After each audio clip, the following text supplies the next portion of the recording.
VA loans are one of the biggest and best benefits that active duty and veteran service members have available to them for serving their country.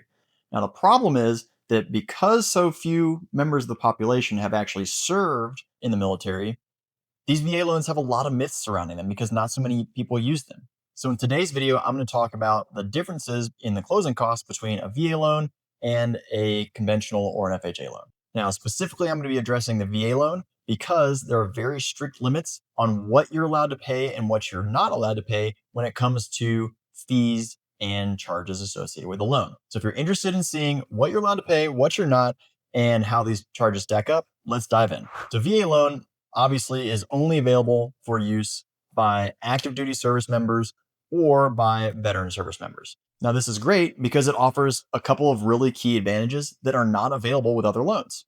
Now, there's four big advantages. The first one, obviously, is zero down payment, right? So that means 100% of the purchase price can be funded by the VA.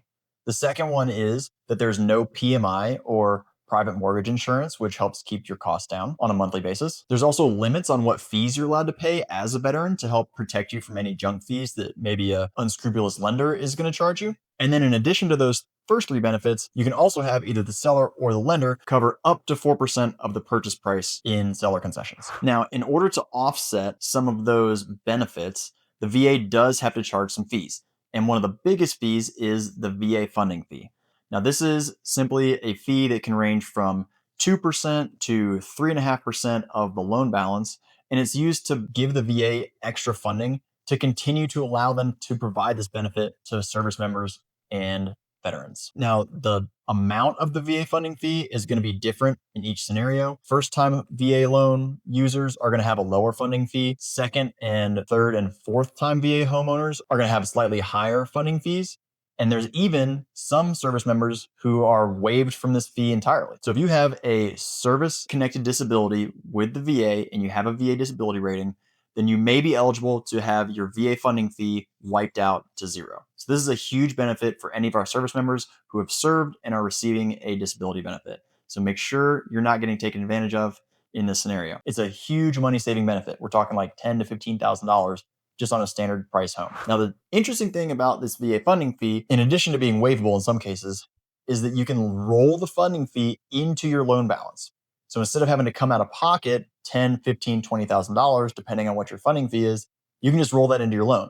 Now, I have to warn you, because I've seen this happen over and over again. If you buy a house and you roll your funding fee into the loan, and you're buying this house with $0 down, you are now purchasing a house with more mortgage debt on it than the house's sale price. So what this means is that you're immediately upside down in your equity.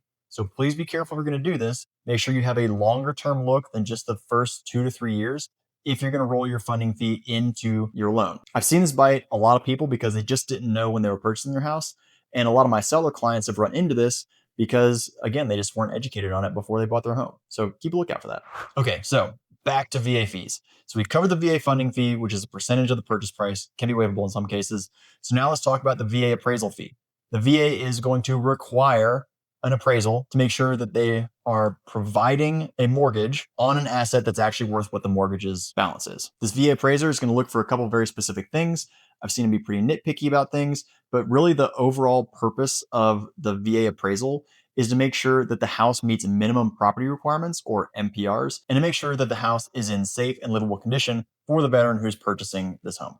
Typically, these VA appraisal fees are anywhere from $500 to $700. It's really going to depend on which appraiser goes out to the house and what company they're working for. Now, the next type of fee you're going to see as a VA buyer, they're going to be title and settlement fees. These are fees that are paid to make sure that the title is properly recorded, make sure the title to the property is properly transferred, and to make sure that the legal ownership of the home is actually going to the person purchasing the home. One of the next fees that you're going to see as a VA buyer is prepaid items and escrow fees. So prepaid items are going to be property taxes, for example, which are going to be a seller credit for the amount of time that they've lived in the house. They might be escrow startup fees and property insurance fees that have been deposited into the escrow account. Those are paid up front. And it will most likely include some prepaid interest unless you're closing on the first of the month, which covers the interest that's due on the loan from closing date until the end of that first month. Now, one of the unique things about a VA loan is that there are some fees that are allowed and there are other fees that are not allowed. So fees that are allowed to be charged to a VA buyer are appraisal fees, funding fees, and credit reporting fees. Things that are not allowed to be charged to a VA buyer are processing fees, junk admin fees, and underwriting fees. So all those are not allowed to be charged to the buyer. However, many of those charges kind of take the place of a VA funding fee. So among other costs that VA buyers do not pay, we have loan origination fees, which are not allowed to be paid by a VA buyer, processing or underwriting fees, mortgage insurance, right? We said there's no private mortgage insurance or PMI on a VA loan, which is a huge benefit. And they can't be charged broker fees either. So a lot of these things are great benefits for VA homeowners because they don't have to pay all these fees. Now, one of the nice things about VA loans is that the seller can contribute up to 4% of the purchase price toward the buyer's closing costs, which help get the out-of-pocket costs for the buyer down even lower than they were already. So things that the seller can cover, for example, are rate buy downs, the VA funding fee, any buyer closing costs. All these are things that the seller can pay for the buyer. And if the buyer's using a VA loan, that could be even less out of pocket than they originally planned for. So because of these seller credits and because of the way these fees are structured, a lot of VA homeowners are able to purchase a house with somewhere between $0 and $3,000 out of pocket. And usually that $3,000 or so is just the earnest money that a buyer's going to put down when they're purchasing the home.